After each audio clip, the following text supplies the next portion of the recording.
is a very important, exciting, and unique event. Of course, we're here to celebrate the groundbreaking. I was going to call it ribbon cutting, but it's a groundbreaking for Center City Apartments Phase 1. I'm going to go through my thanks, but I'm going to call out some very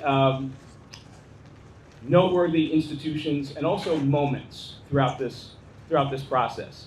So I want to start with acknowledging kind of the uniqueness of the process, right? So as we were closing, right, so you have lawyers, accountants, myriad other folks working on the closing. So while we were doing that, Pizzuko was making progress on the brick and mortar. So I want to start by thanking our friends at Pizzuko Construction for keeping the process going, making significant progress. So Ron, Michael, Dan, and the entire team, thank you. Because they have accelerated work on CCA Phase 1, it means families will be able to get housed much more quickly, which is ultimately what this work is about. So cutting through all of the technical jargon, that's what it's about. I also want to acknowledge, they are modest, but our stellar real estate development team, which is headed by Michelle Blue. Michelle, I know you're there, she is, Michelle. But we also have to acknowledge Steve Kearns. I saw Steve earlier. Eric Watney, Corrine Van Leesten, and our development fellow, Bobby Bradford. The construction looks fantastic. I drive by here at least once a week to chart the progress. It's amazing. And the aesthetics are coming along as well, and for that, we should thank Union Studios, our architect. Union Studios is here, I think, represented. If not, there they are. Good to see you. Good to see you. What also bears highlighting, now we're going to get into some of the boring technical stuff, but what also bears highlighting is the story of how we got here. So this is a narrative that starts with a partnership among 4 outstanding and committed nonprofit organizations, and they're truly remarkable leaders. And I know they hear that a lot, but it is true. Michelle Wilcox from Crossroads.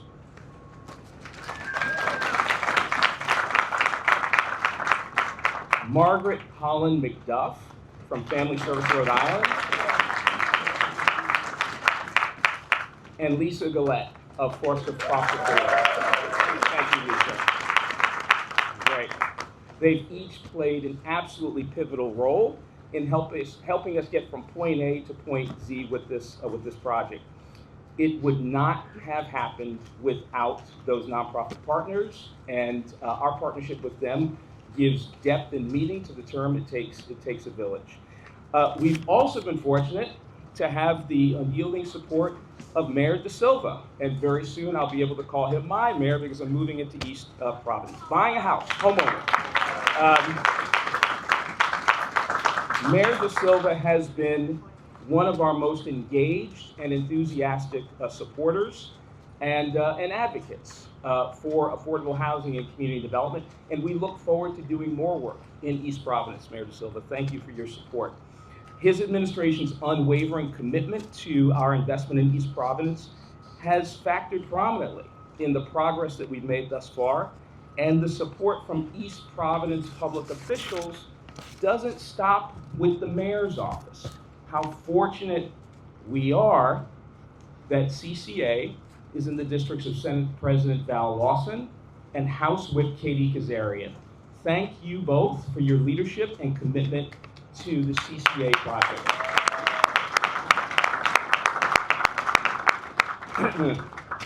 Despite the momentum that CCA has experienced since its inception, and CCA is Center City Apartments, we've experienced what at times has felt like insurmountable challenges. And having successfully overcome those obstacles, our team is proud to gather here with you today to mark this occasion and break ground on what is to date one neighborhood builder's largest real estate development project. So I'm very proud of that.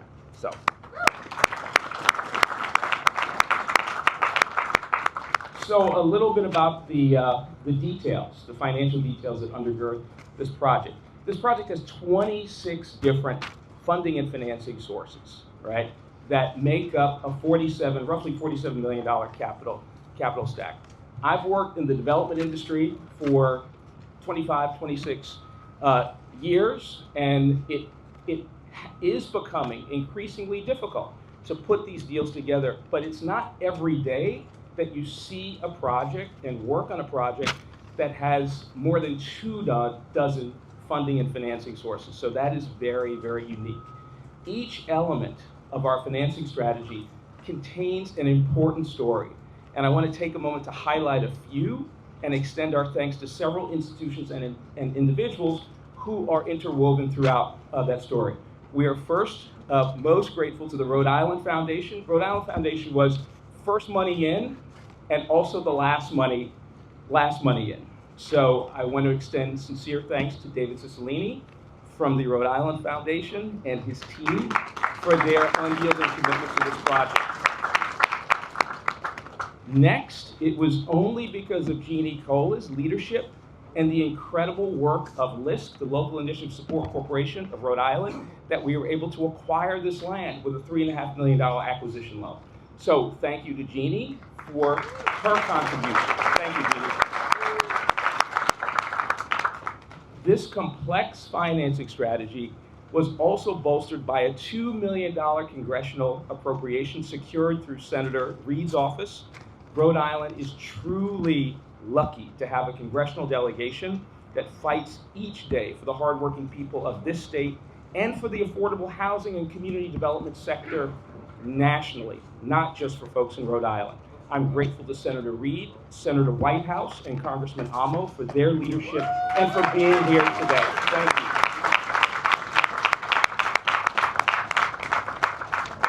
Next, I have to acknowledge the contribution of Rhode Island Housing, right? They play an outsized role in affordable housing and community development. And so, of course, they played a very significant role in bringing this project to fruition. I'm thankful to have James Comer, my fellow Jesuit high school alum from New York, with us today. Thank you, James.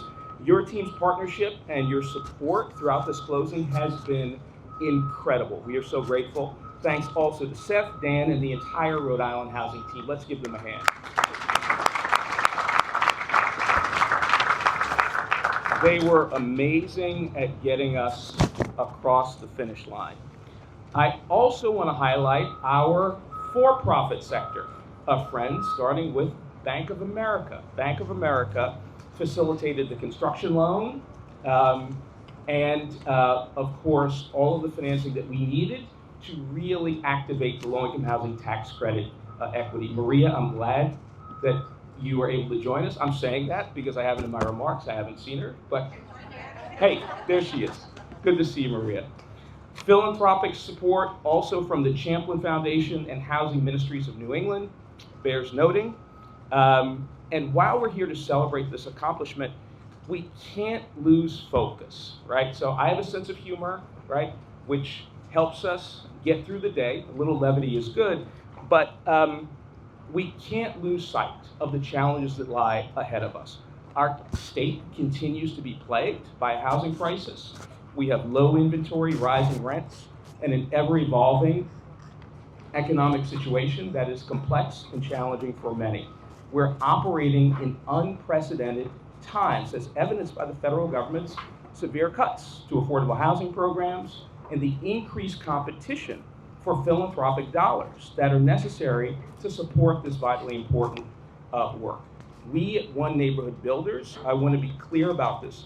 We are making the necessary enhancements to our strategic plan to strengthen our overall operational capability to enable us to continue to effectively meet the affordable housing and urban reinvestment demands of the communities that we serve throughout this region. Now, I'm comforted to know that we have in the Executive Office of Housing, a leader who is nationally recognized and who is visionary, and that, of course, is Secretary Deborah Goddard. So let's acknowledge and celebrate Deborah Goddard's presence with us to us. Secretary, thank you for being here today and for all of the work that you and your team are doing to ensure that we are making smart investments in Rhode Island in innovative, best practices centered solutions to addressing the affordable housing crisis. Thank you, Secretary Goddard. Center City Apartments is, as I said earlier, our largest project to date. We also have other large projects in the pipeline. More about that later in the year. But when this project is completed, we will have 144 affordable units, almost half of them reserved for some of the most economically vulnerable families, making just up to 30% of the area median income. However, we are not done building the capital stack for phase 2 yet. And so I would be remiss if I didn't mention that. And so we are looking to expand our partnerships with myriad foundations, other financial institutions, while deepening our existing partnerships with many of the folks who are represented here today as we drive progress on the next phase. And finally, it's great to see so many community leaders here and other advocates who play a very important and unique role in this broader economic and community development ecosystem. And I want to call out just a few of them. Lieutenant Governor Matos. I didn't see her, but I wanted to at least acknowledge her. Councilwoman Sousa, Melina Lodge with Housing Network of Rhode Island. I saw Brenda Clement, one of the greatest minds in affordable housing policy here. Brenda, good to see you. Courtney Nicolato, I saw Courtney from the United Way. And if I've missed any other notables, I accept responsibility for it, but thank you for being with us here today.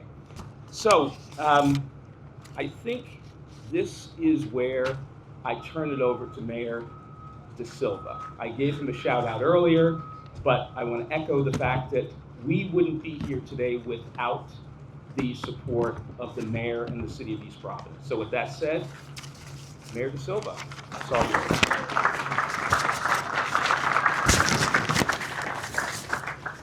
Thank you, Peter. This is really, truly a remarkable event for the city of East Providence. Thank you, and thank all of the people involved. Before I go on, I have to recognize some of the people in attendance, some of our elected officials. I want to start off with our congressional delegation. This is just an example of a project that really is coming to the forefront because of the support and funding that was made available through the advocacy of Senator Jack Reed, Senator Sheldon Whitehouse, and Congressman Gabe Amo. Thank you so much. Additionally, we can hold the applause. I'm going to go through a whole list. It's going to be quick, though, so I know you guys are cold. Additionally, it was mentioned earlier, but I want to mention these people again because East Providence is honored to have some great leadership at the State House. We've got the Senate President, Val Lawson, dear friend of mine. We've got the Majority Whip, Catherine Kazarian, dear friend of mine, who represents our community. Also, here with us today are Senator Pam Loria, Representative Jennifer Boylan, and also Representative Jenny Furtado, who are here today with us. So they deserve a nice round of applause. Nice round of applause for them, please. And this is a project that has a lot of ties to East Providence. Not only is Mr. Chapman moving to East Providence soon, thank you for choosing East Providence, but we have a strong connection with Lisa Gillette, who Foster Forward is headquarters right here in East Providence, and then Margaret, who also lives in East Providence. So Margaret Holland McDuff, who lives in East Providence. So there's a lot of connections to East Providence. We're very fortunate to have them here. Michelle Wilcox was mentioned earlier. Thank you to Crossroads for being a part of this. Secretary Goddard has been a great partner since her arrival in Rhode Island. She's met with me more than I've met with any other secretary. She's wonderful because she supports and sees the vision to bring more affordable housing to all. So thank you so much. James Comer, thank you also for your support and your advocacy. I do want to recognize that we've got a great former congressman in David Cicilline. He's now running the Rhode Island Foundation, doing an incredible job. Neil Steinberg, who's here also in attendance, who was the predecessor, big supporter of this project and making sure that the money came to support it. Did I miss anybody? I'm trying to see. Did I miss anybody? All right. I just want to make sure, because you know the biggest faux pas, any politician, is you miss somebody and then you won't forget about it. But they won't let you forget about it. But listen, this is an incredible project in the best location that you could have asked for a project like this. Centrally located in East Providence, on a bus route, close to so many amenities for those people who need those amenities. A walk-in health clinic, grocery stores. There's just so much. A minute's walk away from the library, from City Hall. We've got a lot of people to be thankful for. And this is a project that's going to be serving those people who need it the most. We get the calls all the time, and I get to see people face to face who walk into my office, who all of a sudden find themselves in a situation where they can no longer afford their rent. And the most common type of person that I see come into my office are those people that have been living in naturally occurring affordable housing. What does that mean? I've got a house, 3-family home that's been owned by the same owner for the last 30 years. Has a tenant who's been there for about 25 years. They've never really raised those rents high because the house has been paid. They keep rent at $700 a month or $900 a month. The resident's been there for 20 some odd years. All of a sudden, they decide to sell the house, or they can no longer keep the house, or they pass away, and a new owner comes in. A new owner is going to buy it at today's market rate with today's mortgages, and they're going to charge market rent to make ends meet for them. And a lot of times, it's those people that have been lifelong residents in East Providence who've been living in these type of situations who find themselves with no place to go. They come to my office, oftentimes in tears, asking, Mayor, what can you do for us? We need to get into an affordable housing situation. What can you do for us? And I turn to my staff and we try to connect them. But the reality is the East Providence Housing Authority, who operates 3 high-rises here in East Providence, as well as some scattered housing sites throughout the city, have a waiting list of over 800 people. So there is a real need for affordable housing. And there's a real need for this type of development. And it's amazing sometimes when you hear the NIMBY folks out there who are against affordable housing. When affordable housing are for people who live here in East Providence, people who are looking for their first apartment, people who are transitioning out of a naturally occurring affordable housing situation.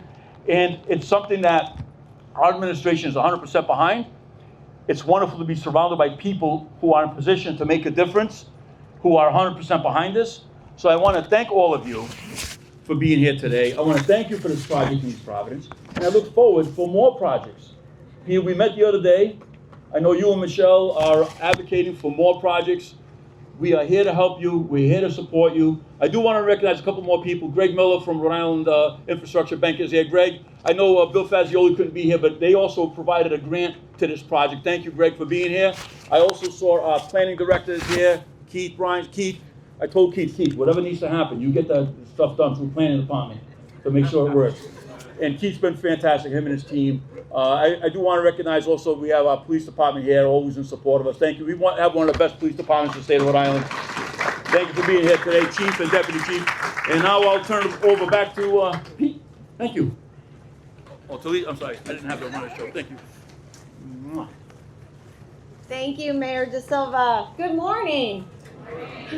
I'm Lisa Gillette, Executive Director of Foster Forward, and it's truly an honor that this project is being built right here in East Providence, a city our organization has proudly called home for more than 20 years. We know firsthand how welcoming this community is and how truly transformational Center City Apartments will be for the youth, individuals, and families who will soon live here. From the very beginning, when One Neighborhood Builders, Crossroads, Family Service of Rhode Island, and Foster Forward first walked this site together, we believed something extraordinary could happen here. The scope was daunting and the odds were long, but together we saw potential where others saw a vacant building and an empty lot. This partnership has been sustained through significant leadership transitions. Jennifer Hawkins at One Neighborhood Builders and Karen Santilli at Crossroads helped spearhead this effort in its earliest days. Then Michelle Wilcox, who was with us from the beginning, stepped seamlessly into the president and CEO role at Crossroads. And at One Neighborhood Builders, Peter Chapman took the helm, and the project has continued to advance through his leadership and the great work of Michelle Blue and the rest of the development team at One Neighborhood Builders. Margaret Holland McDuff and her team at Family Service have been steadfast partners throughout. This is truly a collaboration that I am deeply proud of and grateful for, accomplishing something together that none of us could have done alone. Foster Forward's Board of Directors embraced this project despite its size and complexity. Their expertise and support allowed us to contribute meaningfully to the partnership. And our incredible staff, who will be here on site offering voluntary supportive services, will help ensure Center City Apartments becomes a vibrant, connected, and welcoming community for young people leaving foster care and for the individuals and families who will call this place home. Lastly, this project is a testament to the importance of early champions. Mayor and Sue Rita Goldstein sparked the idea. The Rhode Island Foundation, during Neil Steinberg's tenure, stepped forward with the critical early funding and has continued its extraordinary support under David Cicilline's leadership. And Senators Reid and Whitehouse and their teams, especially Aaron Arcand, truly believed in this project, advancing a $2 million federal appropriation request, even as we were still securing site control.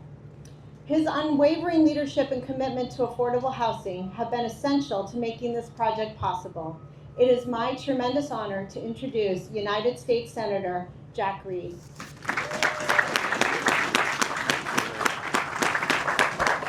Thank you very much, Lisa.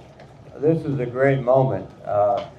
Mayor De Silva has done an extraordinary job of recognizing all of my colleagues in government, our housing leaders, and I will simply say I second his commendation to that. So I want to make one little footnote.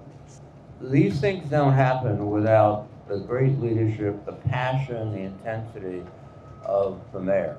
And he has brought that to East Providence, and we're celebrating that today. I also want to make sure that everyone knows that it was Sheldon and I together that we procured the federal earmark grant of $2 million. It's not a one-man show in DC. It's a team with Gabe and Seth, and I'm so proud to be part of that team. And I'm delighted that they finally discovered who does all the work, Aaron Arcand. We have a very simple rule in my office. They do the work, I get the credit. It works. Try it. It works. This is really an extraordinary project for so many reasons.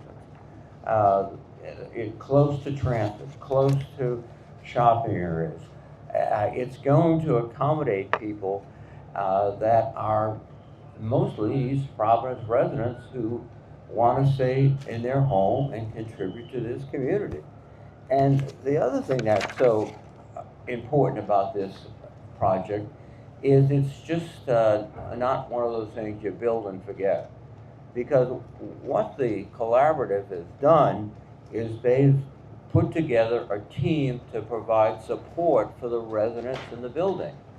So you're not going to find a situation where people sort of lose track of where they're going, don't know how to use financial services, etc. When you complement affordable housing with these types of support services, you guarantee success. And this is going to be an extraordinary project. Now, the challenge for us is we need a lot more dynamic mayors and city leaders like we have here in East Providence to clear the ground, if you speak. And we need more money from the federal government. And we also need to simplify this process. This is a pretty big gang of folks to build a building. It would be nice if there was a major federal funding so that you could go one-stop shopping and then the rest is just building it. And we're working on that, but we've got a long way to go. Right now, we're just trying to keep the money coming. But today is the day to celebrate and commendate all those who made it happen. Thank you so much. And now, I have the privilege of introducing Michelle. Michelle?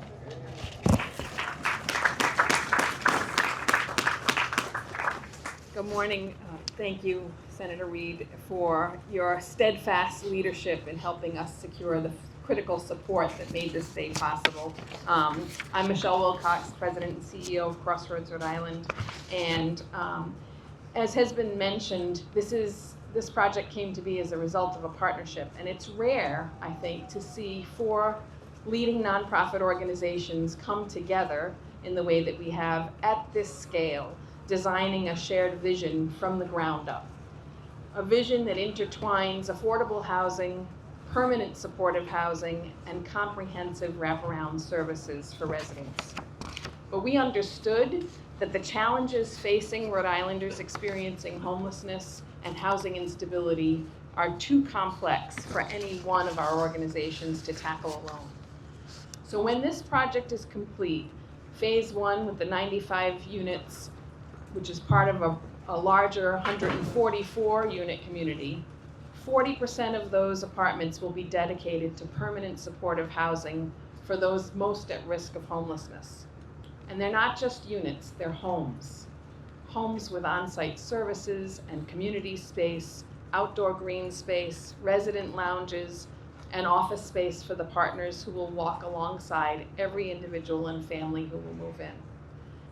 This model reflects what we know works. Housing first principles, brought to life through consistent, coordinated, and compassionate support. And it reflects something else, the power of local government partnership. This is how communities build housing together. I also want to acknowledge the backdrop of today's celebration. Across the country, programs like this one and services that keep people safely housed are under threat by recent changes to HUD that could strip away funding from permanent supportive housing and shift it towards less effective models. If those changes move forward, projects like Center City Apartments and the services that will support the residents here could be placed at risk. So today is not just a groundbreaking, it's a statement of commitment. Rhode Island is choosing evidence-based solutions. Rhode Island is choosing collaboration. And Rhode Island is choosing housing that ends homelessness. So we're so proud to stand with partners who refuse to back down from that commitment. Partners like Senator Reed and Senator Whitehouse, who continue to fight to protect the housing resources our state relies on. And so with that, it is now my great honor to introduce one of those champions. Please join me in welcoming Senator Sheldon Whitehouse.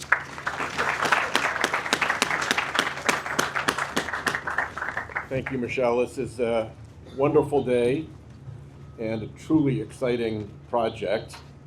And I'm always happy to team up on housing stuff in the Senate with, you know him as Senator Reed. In Washington, he's often known as Senator Housing because he really has been front and center on housing issues. He's the senior person on the banking committee, which does housing. Because he wanted to chair or rank on armed services, he doesn't chair that committee, and good choice him, good choice for all of us, but he still has enormous clout in banking and housing, and he really pays a lot of attention to it. So I'm super happy to be his wingman and to have helped obtain the $2 million earmark.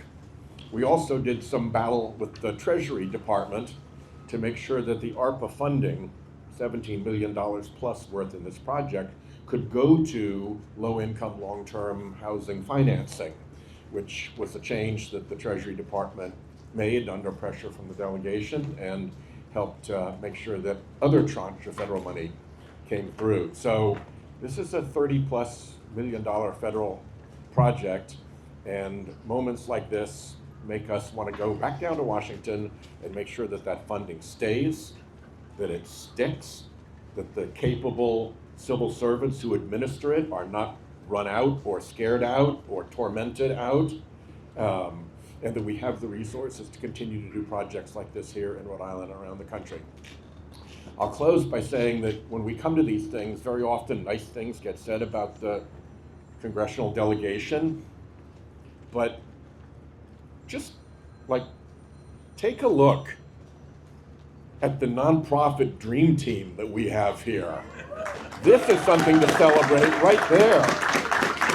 So, thank you all very much, and I think, Margaret, it's over to you.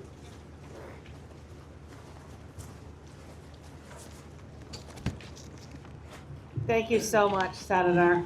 And talk about the dream team in Congress that we have. But it's because of you and your unwavering commitment to affordable housing, access to behavioral health care, and more that make days like this possible here in Rhode Island. At Family Service of Rhode Island, we provide early childhood services, mental health care, child welfare and parenting supports, victim and trauma services, school-based and education programs, and more. But none of this work can succeed without one essential foundation: stable housing. Housing, having a home, is the platform needed to achieve health, education, and employment. And that is why this project is more than a building. It really represents opportunity and hope. As the CEO of Family Service of Rhode Island, this moment is so exciting. Our team is so excited about connecting with the families of Center City and helping them reach their goals and dreams. But also, as a proud resident of East Providence, today is deeply meaningful. My family loves this community and is proud to call it home, as the mayor knows. We are thrilled for the families that will come to Center City Apartments and make it their home. They join a vibrant, welcoming community where they can truly belong, connect, and thrive. Thank you to Mayor DeSilva, the East Providence residents, the elected and government leaders, philanthropic and investment partners who believed in this vision and brought it to life. And thank you to our partners, One Neighborhood Builders, Foster Forward, and Crossroads. As I was telling Neil Steinberg when I came in today, this project began with a simple conversation in the hallway at the Rhode Island Foundation among 4 leaders to say, how can we do things different? How can we connect and how can we collaborate to make something happen? And here we are today, making our shared vision become a reality, and it's proof of what you can do when you work together. So thank you. And now it is my honor to introduce someone who has proven his deep commitment to safe communities and filling them with opportunity and hope, Congressman Gabe Amo. Thank you so much, Margaret, and good morning to everybody. It is great to be here to celebrate Phase 1 of the groundbreaking of this amazing project, City Center Apartments. And it's always a good day when I get to say I'm with Sheldon Whitehouse and Jack Reed, but this is an especially good day because they carried me across the finish line to be here with you at this particular event today with their hard work to get federal resources to this important project. But thanks to the work that you're starting here today, we will have more affordable housing options for Rhode Island families and those in our community at the highest risk of homelessness. And it's so great that it's happening right here in East Providence. Mayor, thank you for your leadership as always. Your work, this work, will provide another affordable housing option for Rhode Islanders struggling to find a place to live. It is one of the best ways to promote economic security, and you will partner with such amazing agencies who provide wraparound services to residents. We cannot forget that housing is the starting point when caring for our vulnerable neighbors. We must also ensure their health care, their employment, and other needs are met, but housing is that base. And of course, I want to give a special thank you to Crossroads Rhode Island, which last week stood up with organizations here and around the country to stop the administration in Washington from placing a legal restriction on the continuum of care grants that our state uses to provide permanent housing options to those facing homelessness.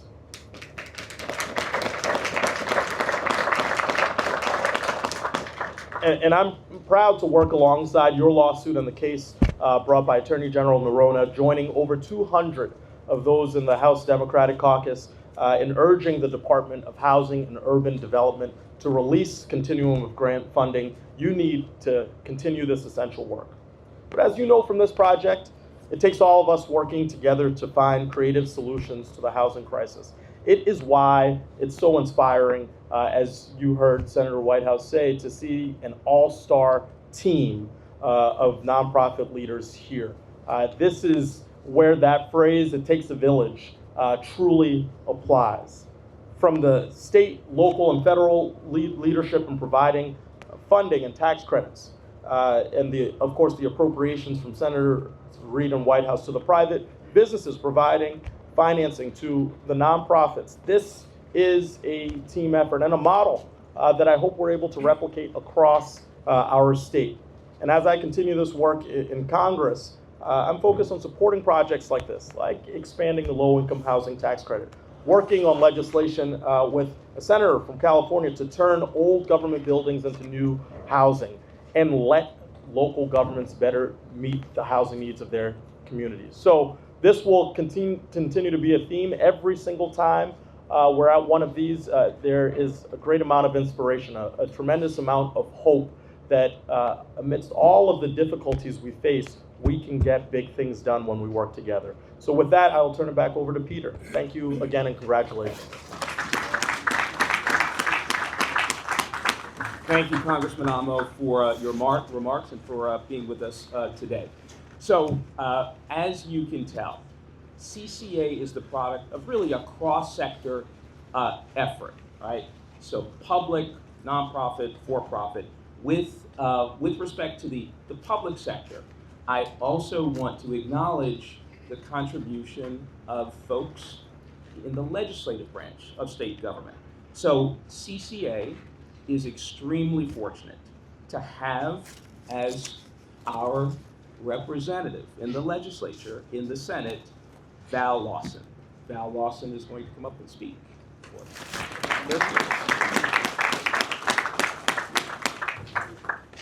Thank you, Peter. It's such an honor to be here today.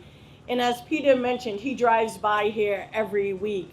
I drive by here all the time, have been doing so for years, by that vacant building.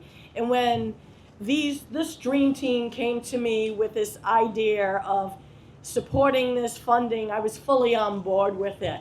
And I think today marks, as others have mentioned, this collaborative effort between public and private sector to fill a real need in our society that everybody in this room acknowledges. I'm so proud to be a part of this cutting edge, I said at the beginning, and this will be a transformative project.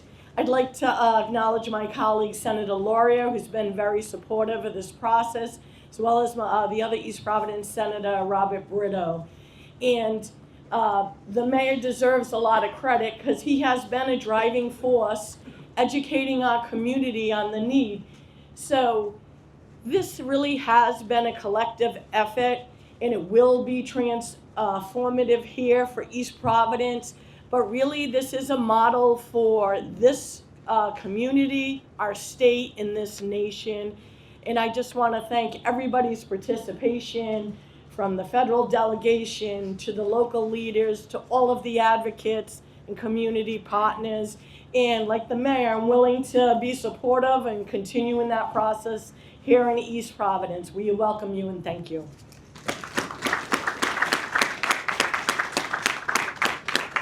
Thank you, President Lawson. As an East Providence organization, it's especially meaningful for Foster Forward to introduce our next speaker, someone who has been a powerhouse advocate for this project and a champion for the residents of our community. Whip Catherine Kazarian has not only used her leadership in the General Assembly to support affordable housing solutions like Center City Apartments, but she and her mom also contribute pajamas every year to Foster Forward's holiday gift campaign, a gesture that speaks to her heart for the children and families we serve. Please join me in welcoming Rhode Island House Whip Catherine Kazarian.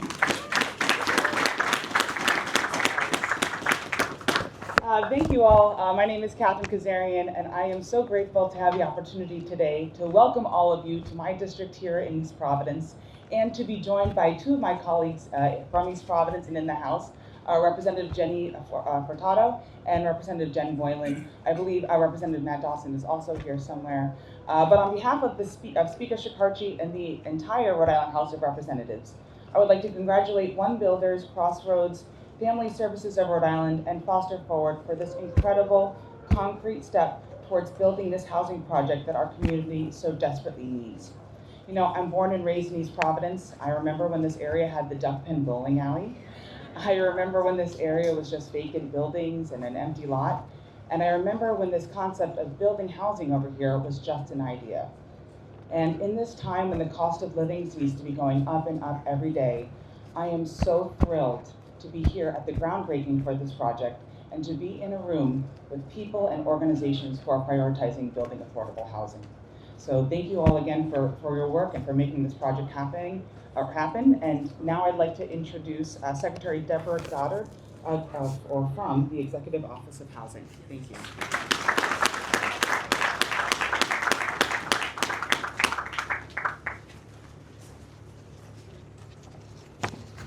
Good morning, and thank you for having me here today. Clearly, the list of people who deserve recognition is long. I'm not going to go through it again, but just a genuine, heartfelt thank you to all of the partners. Lots of hands, lots of hearts, lots of minds working to get this done. As I've said before, and you've heard it by others today, housing is everything.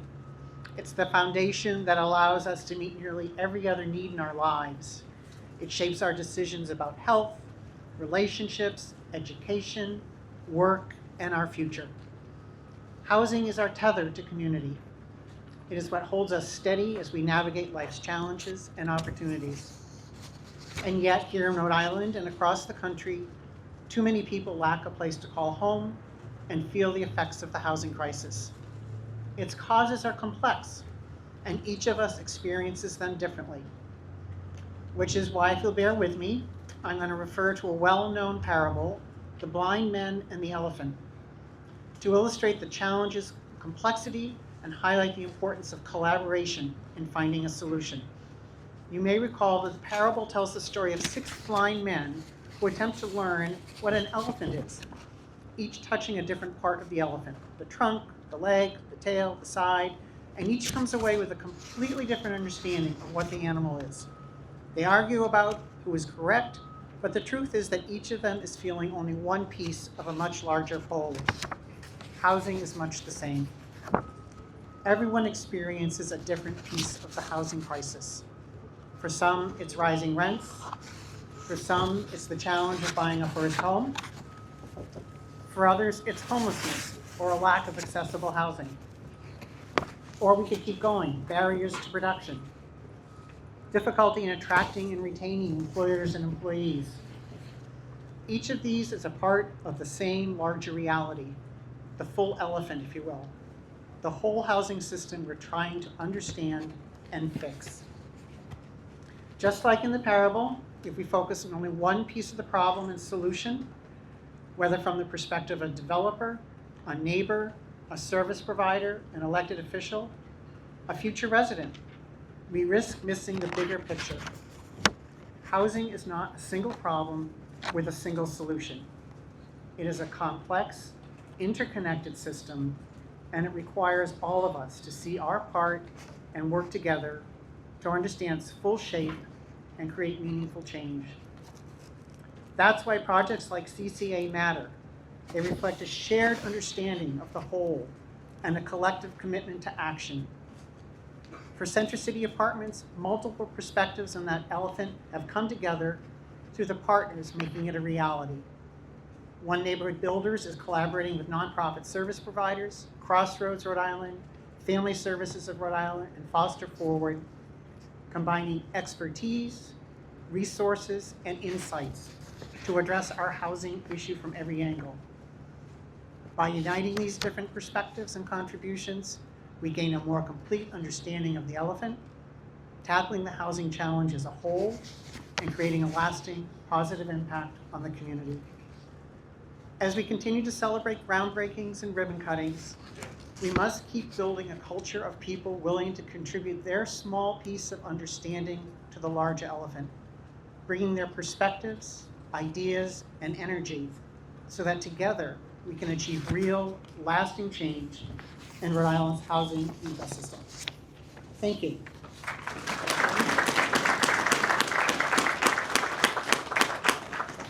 Thank you so much, Secretary Goddard. I love the example with the parable. It's very meaningful. Rhode Island is fortunate to have your leadership. Now I'm happy to introduce a leader from an organization that has been by our side from the beginning, Deputy Director of Rhode Island Housing, James Comer.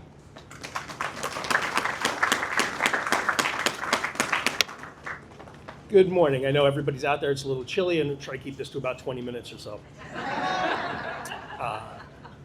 Peter did mention before that we both went to Jesuit high schools in New York City. And when you start at Jesuit high school, they kind of say, the grades will be there, the sports will be fine. But what really matters is that you leave here a person for others, that the measure of your life is your service to your fellow man. And as I stand here freezing on a Monday morning, looking at a tent full of people, I want to thank all of you for your commitment to that, and thank all the people up here for their commitment to being people for others and to creating opportunity for some of the least fortunate but most deserving folks in Rhode Island. I'm going to try to be brief in thanking everybody, but there, as you can tell from the myriad of sources in the program, there are a lot of folks who had a hand in this, a lot of folks to thank. Certainly to start with, we do have the finest congressional delegation in all of the land as far as housing is concerned. They do amazing work, and we're very lucky to work with them every day. It's a real pleasure. One of the great things about Rhode Island is that these are folks that don't exist on a page. They're folks we know and we interact with all the time. Everybody up here I've had a personal interaction with, and that's really very true of not just the congressional delegation, but their team. We work with them all the time, and they do enormously powerful work. I want to thank our friends at the General Assembly, President Lawson and Rep. Kazarian, and their colleagues for the historic investment in affordable housing. I think probably 6 of those sources that you see there were delegated to us by the legislature, so thank you very much for that. I want to thank certainly the project team here, and oftentimes if you think, wow, there's a kind of a 4-headed monster of project leaders here, it might be a little difficult, but with the 4 folks here, with Peter, with Michelle, with Margaret and Lisa, bringing all of their organizations' great work to bear on this, it's been a pleasure. It has not been an easy project to get here, but none of them are. And it's a testament also to the great work by One Neighborhood Builders team, Michelle and Eric and Steve, for dragging this along with us and getting us here. It was not an easy path, but you guys have done an amazing work. I'd like to thank somebody who was a champion for housing while in Congress and continues to be so at the Rhode Island Foundation, David Cicilline. What can I say about my friend Jeannie Cola that she won't also tell you herself? But thank you to Jeannie, who is an amazing advocate for affordable housing. Her team at LISC does quality work, and that also includes Tony Lyons from the National Equity Fund here today. Thank you again to, I'm very lucky because I have 2 board members sitting up here. So thank you to Secretary Goddard and her partnership and the partnership of her team in doing this great work, and to Maria Barry, Mary Thompson, and the team at Bank of America, who are so committed to affordable housing. We couldn't do it without you. But there's one person I kind of wanted to leave till the end, and that's because for doing this for 30 years, both in my capacity at Rhode Island Housing and as a developer, a nonprofit developer, I've been thrown out of a lot of city halls. Okay, we were not always welcome doing this work. But here in the city of East Providence, we are not only welcomed, we are embraced. And we are embraced not only with support and with hard work from Mayor De Silva and his group, but also with money, which is great. The city puts their money where their mouth is. This is a phenomenal project. We are so happy and proud to be part of it. And it is going to deliver, as Michelle said, not 95 units, but 95 homes to some of the most deserving Rhode Islanders. So thank you all for coming out today, and thank everybody up here.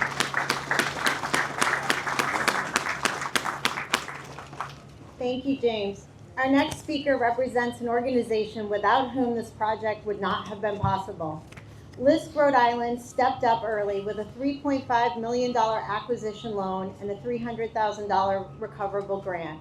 Exactly the kind of catalytic investment a project of this scale requires at the outset. Jeannie Cola and the LISC team have been extraordinary partners, providing not only capital, but wisdom, encouragement, and problem solving at every turn. We look forward to continuing to work with LISC as we strengthen financial wellness and opportunity for all future residents of Center City Apartments. Please welcome Jeannie Cola, Senior Executive Director of LISC Rhode Island.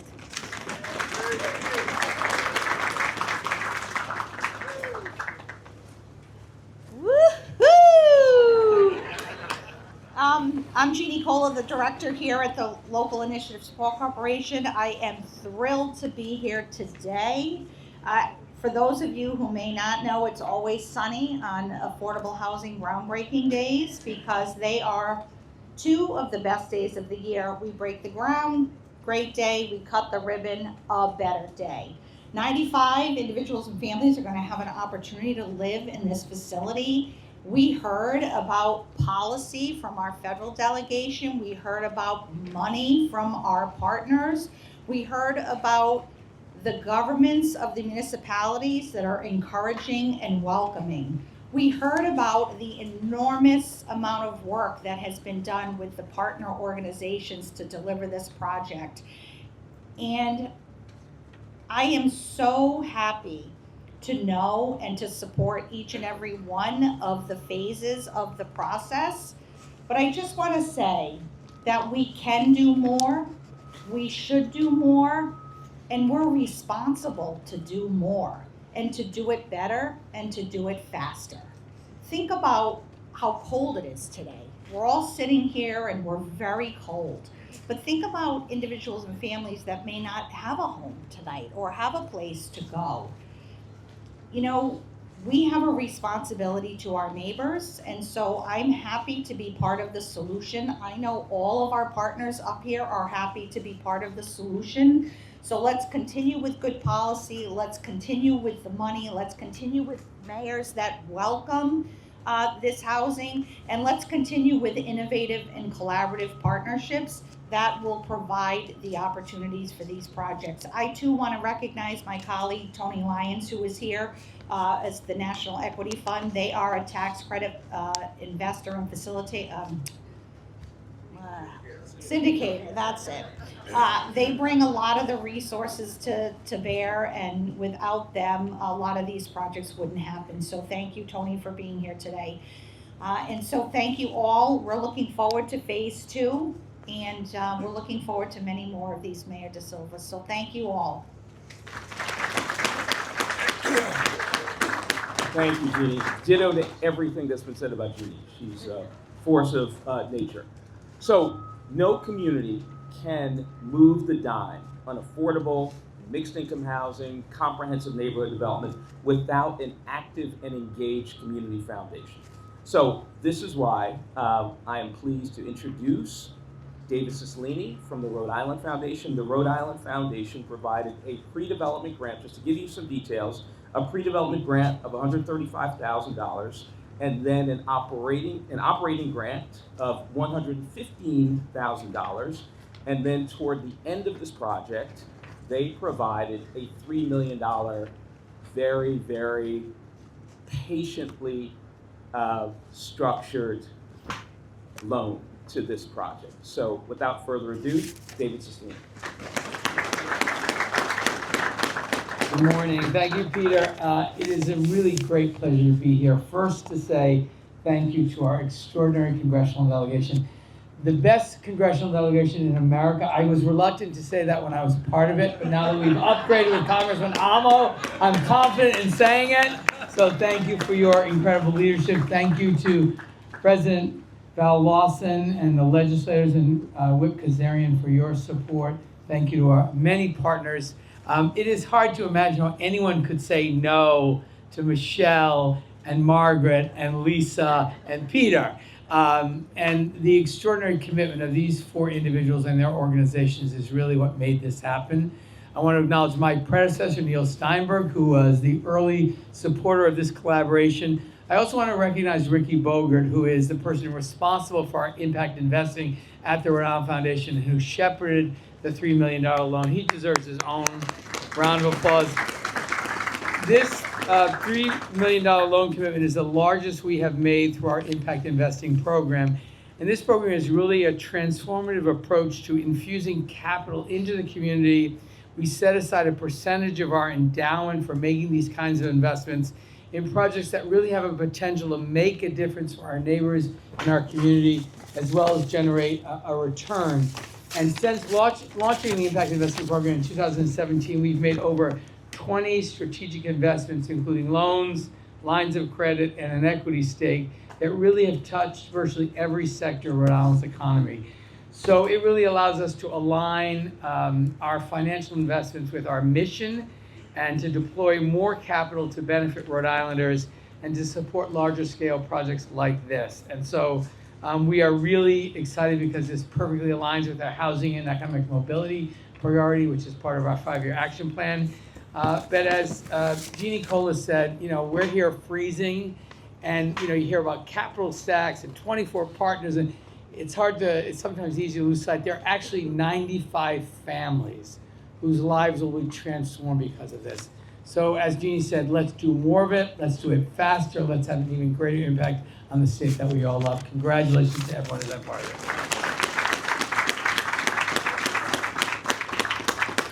Thank you so much, David. We couldn't have done it without the foundation getting us started.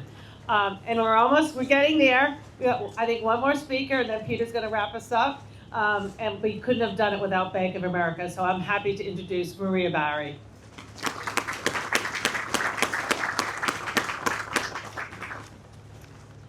Hi everyone, it's so great to be here with you on this chilly day. It's wonderful to be in my home state of Rhode Island. I'm so excited to be celebrating with all of you this incredible milestone with so many distinguished guests. And I originally was going to thank every one of them, but given how cold it is, I'm just going to say thank you for the work you do at the local, federal, and state level. We're so grateful for your work, and it could not happen without you. Today we congratulate One Neighborhood Builders on this transformational development, and it's amazing to see a vacant lot turning into ultimately 144 homes. This will really be incredible given the service component by all these amazing organizations, and I have the opportunity to travel around the country and see so many developments, and it's the developments that have the combination of excellent housing combined with services that are so needed that really help build communities, true communities where residents can live their most vibrant lives. The bank is so happy to partner with One Neighborhood Builders, Crossroads, Foster Forward, and Family Services Rhode Island. We're providing $33 million of financing for this project, and we know how much it's needed, so we're thrilled to be involved.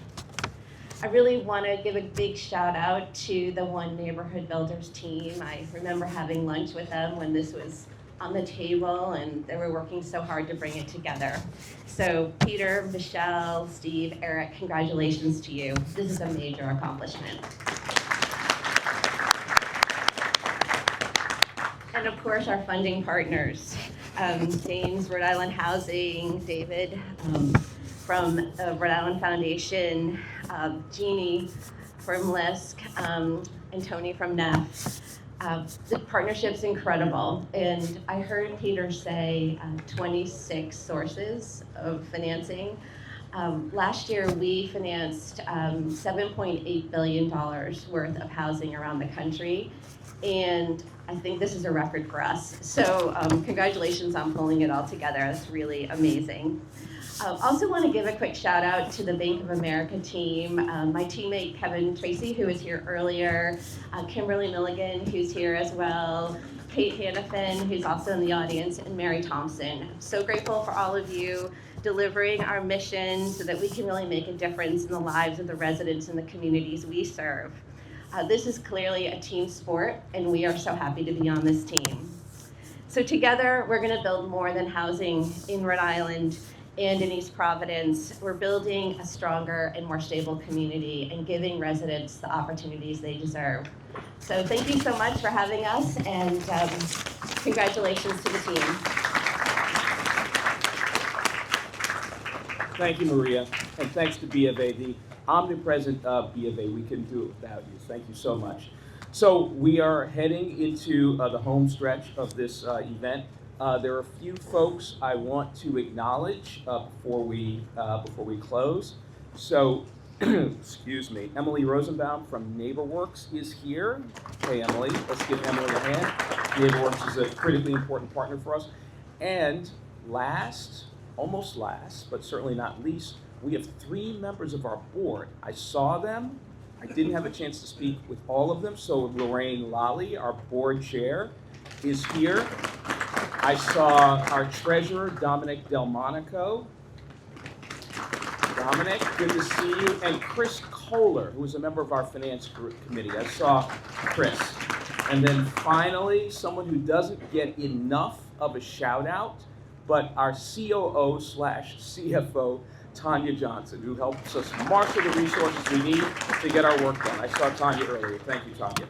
So we are at the end of what has been a phenomenal event, and I'm going to ask some of you to brave the cold for just a little bit longer. We're going to go outside and do the ceremonial groundbreaking and photo and all of that stuff. And again, thank you to all of you for joining us today.